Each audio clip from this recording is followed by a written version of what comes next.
గురుగారు, సింహరాశి వారికి ఈ వారం ఏ విధంగా ఉండబోతోంది? సింహరాశి వారికి కూడా 2 గ్రహాలు యోగిస్తున్నాయి. జన్మ చంద్రుడు, లాభంలో గురువు.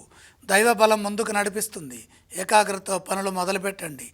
ప్రారంభించిన తర్వాత పనులను మధ్యలో ఎట్టి పరిస్థితుల్లో ఆపవద్దు. చెడు ఆలోచించకుండా మంచికై కృషి చేయండి. మనోబలం సర్వప్రధానం. లక్ష్యం సిద్ధించే వరకు ఆత్మవిశ్వాసంతో పనిచేస్తూనే ఉండాలి.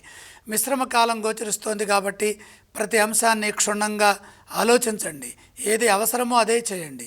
ఉపయోగం లేని విషయాలని మనసుకు గుర్తు చేసుకోవద్దు. ఎందుకంటే కాలాన్ని సద్వినియోగం చేసుకోవాలి. గ్రహదోషం అధికంగా ఉన్నప్పుడు మాట విలువని కాపాడుకోవాలి. వ్యాపారంలో కూడా జాగ్రత్తలు తీసుకోవాలి. ఇబ్బందులు లేకుండా శాంతంగా ఆలోచించి పనిచేయడం ద్వారా వ్యాపారంలో నష్టాన్ని నివారించవచ్చు.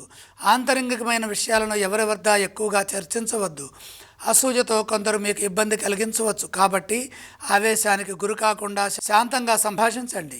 ఉద్యోగంలో సకాలంలో బాధ్యతలను నిర్వర్తించడం చాలా అవసరం.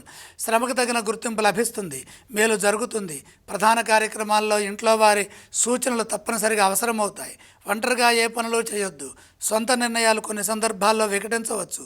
కలిసి సమిష్టిగా చేసే పని విజయాన్ని తెస్తుంది. ఈ రాశి వారు ఏ స్తోత్రాలను పఠిస్తే శుభ ఫలితాలు కలుగుతాయి? సింహరాశి వారికి 2 గ్రహాలు యోగిస్తున్నాయి కాబట్టి తప్పనిసరిగా నవగ్రహ స్తోత్రం చదువుకుంటూ ముందుకు సాగాలి. ఈ రాశి వారు ఏ ఆలయాలను సందర్శిస్తే శుభ ఫలితాలు వస్తాయి? అలాగే నవగ్రహ దర్శనం చేస్తే మంచి జరుగుతుంది. ఏవేవి దానం చేస్తే మంచిదంటారు? నవధాన్యం నవగ్రహాల దగ్గర ఉంచి నమస్కారం చేయండి.